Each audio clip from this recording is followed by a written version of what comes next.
Bismillahirrahmanirrahim. Assalamualaikum warahmatullahi wabarakatuh. Halo teman-teman, kembali bersama dengan Ardian di sini di channel Nursing Update Pembelajar Sepanjang Hayat. Baik, pada kesempatan kali ini kita akan mengerjakan 5 latihan soal uji kompetensi acak ya. Nanti ada berbagai macam soal. Mudah-mudahan bisa menemani teman-teman sekalian belajar dalam rangka persiapan latihan uji kompetensi. Baik, sebelum kita masuk ke latihan soalnya, kami ucapkan terima kasih kepada teman-teman sekalian yang telah mengklik video ini. Jangan lupa share video ini kepada teman-teman lainnya agar manfaatnya semakin luas. Dan untuk teman-teman yang baru bergabung, jangan lupa klik tombol like dan subscribe yang ada di bawah. Jangan lupa juga follow akun TikTok Nursing Update. Link saya taruh di deskripsi. Di sana ada banyak latihan soal singkat yang bisa teman-teman pelajari. Kemudian kami juga buatkan latihan soal uji kompetensi seperti kuis gitu ya teman-teman. Linknya saya taruh di deskripsi juga. Satu kuis isinya 5 soal. Ketika telah selesai dijawab, nanti akan langsung muncul skor dan pembahasannya. Lumayan bisa buat latihan mengerjakan soal. Baik, langsung saja kita masuk ke latihan soal pada hari ini.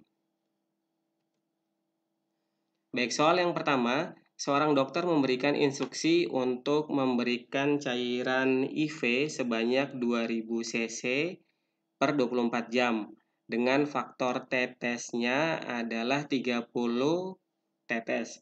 Kemudian setelah 10 jam, kemudian perawat memantau cairan dan tersisa 1200 cc.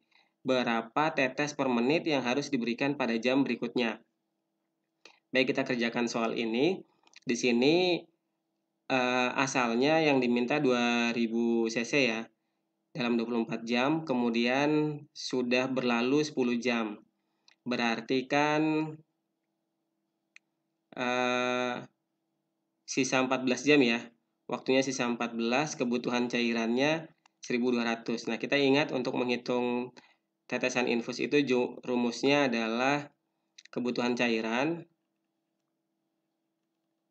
dikalikan faktor tetesan ya. Kemudian dibagi dengan waktu. Waktunya ini dalam menit ya. Nah, kita lihat di sini, ini kebutuhan cairannya yang tersisa 1200, kemudian faktor tetesannya 30, dibagi waktu yang tersisa tadi sudah berlalu 10 jam, berarti sisa 14 ya, karena yang diminta 24 jam. Di sini sisa 14 dikali 60 ya, karena dalam menit. Nah, ini kita sederhanakan saja, ini 1, ini 2. Jadinya 1200 dibagi 28 ya. Sama dengan ini 42,85. Nah, kita lihat jawabannya adakah yang mendekati. Nah, di sini yang paling mendekati 42 ya. Jadi kita ambil nomor 1, jawabannya 42 C.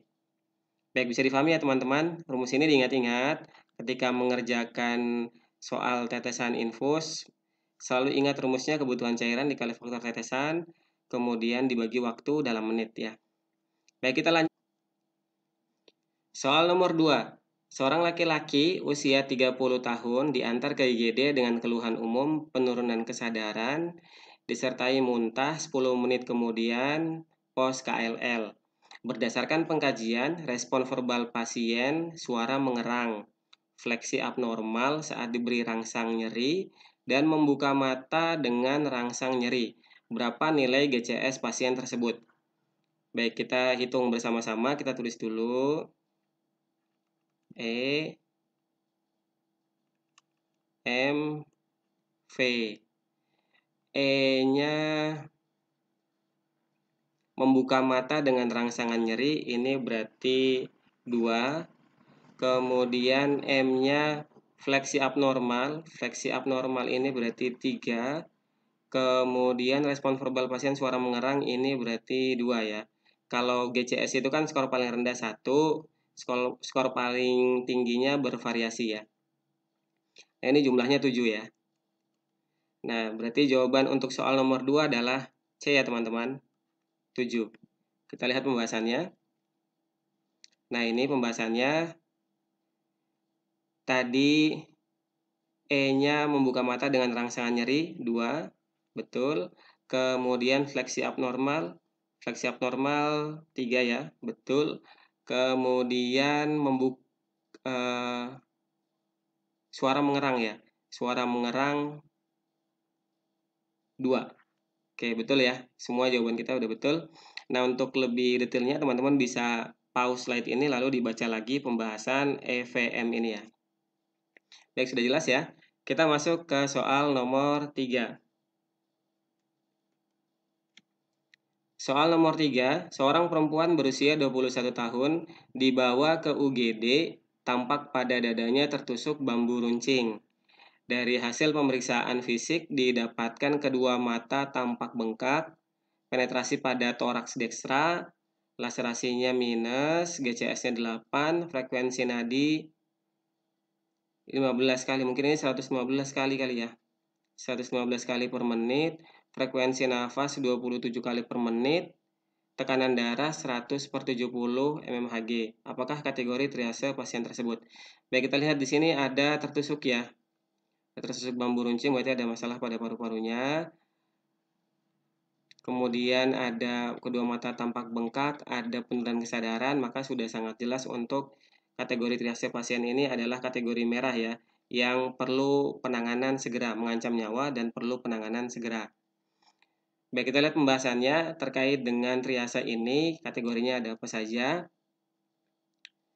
Yang pertama ada kategori merah, ini ya teman-teman, merah ini mengancam jiwa atau fungsi vital dan perlu resusitasi serta tindakan bedah segera. Ini perlu tindakan bedah segera karena ada tertusuk bambu runcing ya pada dada ya. Kemudian mempunyai kesempatan hidup yang besar. Usianya masih 20 tahun ya. Maka masih usia produktif dan perlu kita selamatkan segera.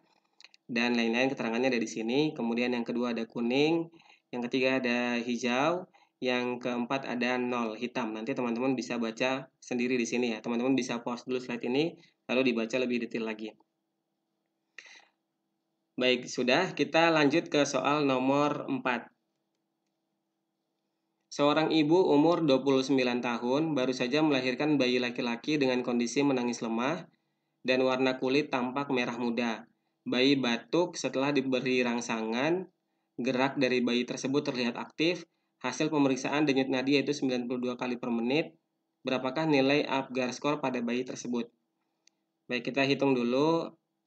A, P, G, A, R. Kondisi menangis lemah. Kondisi menangis ini hubungannya dengan respirasi ya. Kalau menangis lemah berarti 1 respirasinya. Dan warna kulit tampak merah muda, berarti appearance merah muda semua berarti bagus ya. Berarti jawabannya 2. Ingat kalau Apgar score itu skornya 0 sampai 2 ya. Kemudian bayi batuk setelah diberi rangsangan. Batuk setelah diberi rangsangan berarti grimes ya. Grimesnya bagus 2. Gerak bayi dari bayi tersebut terlihat aktif, activity-nya berarti 2. Kemudian hasil pemeriksaan denyut nadi 92 kali per menit. Kalau 92 kali per menit ini kurang bagus ya. Yang bagus untuk bayi adalah lebih dari 100 ya. Jadi skornya 1. Berarti berapakah totalnya? Totalnya jadinya 2, 2, 2, 6, 8 ya. Baik, untuk soal nomor 4 ini Apgar skornya adalah 8C ya teman-teman. Kita lihat pembahasannya. Nah, ini dia. Bisa kelihatan ya. Teman-teman untuk membaca ini nanti bisa di pause dulu dan dibaca lebih detail ya. Kita lihat tadi, ini kondisi bayi menangis lemah.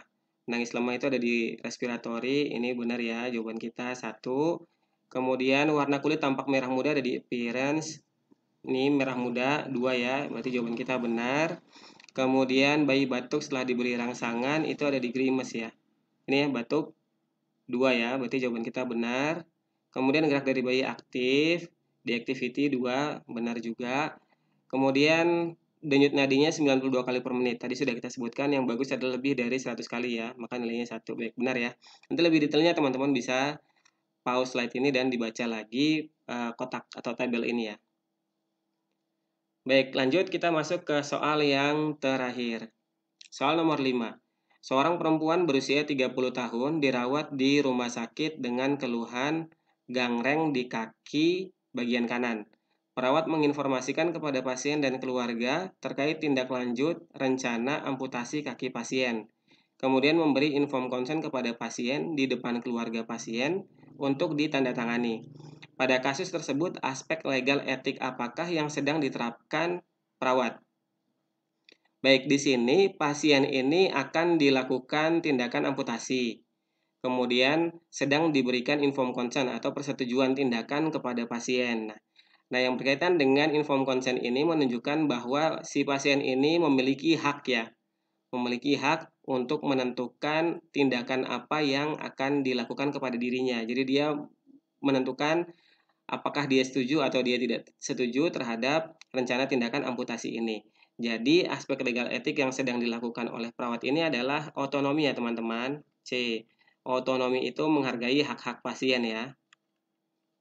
Hak-hak pasien. Nah, pasien berhak untuk memutuskan tindakan apa yang akan dilakukan pada dirinya. Baik, lebih lengkapnya kita lihat pembahasan. Nah, ini dia, otonomi itu artinya menghargai hak pasien, kemudian beneficient itu berbuat baik ya teman-teman, membantu pasien, memotivasi dan lain-lain. Jadi edukasi itu ada di sini ya. Sorry. Kemudian veracity itu melakukan hal yang jujur, justice itu adil kepada semua pasien, confidential ini menjaga kerahasiaan, fidelity tanggung jawab dan menepati janji, non-mal efisien ini tidak membahayakan pasien, kemudian akuntabilitas ini sesuai dengan prosedur dalam melakukan tindakan ya. Baik, ini soal yang terakhir ya teman-teman, mudah-mudahan bisa difahami oleh teman-teman sekalian. Jangan lupa kalau buat teman-teman yang mau latihan, ada kuis, linknya saya taruh di deskripsi, teman-teman bisa mencoba mengerjakan soal di situ. Setiap kuis soalnya ada 5, nanti kalau sudah selesai, teman-teman bisa langsung melihat skor, berapa benar, berapa salah, dan bisa langsung melihat pembahasan. Dan untuk mengakses link tersebut gratis ya teman-teman, karena kita pakai source yang gratis juga. Mudah-mudahan bisa bermanfaat untuk teman-teman sekalian. Baik, sampai di sini dulu video kali ini. Terima kasih kepada teman-teman sekalian yang telah menonton video ini sampai selesai. Semoga pembahasan soal-soal dari kami bisa menemani teman-teman sekalian dalam belajar untuk persiapan uji kompetensi. Jangan lupa subscribe, like, komen, dan share. Sampai ketemu pada video yang berikutnya. Terima kasih. Assalamualaikum warahmatullahi wabarakatuh.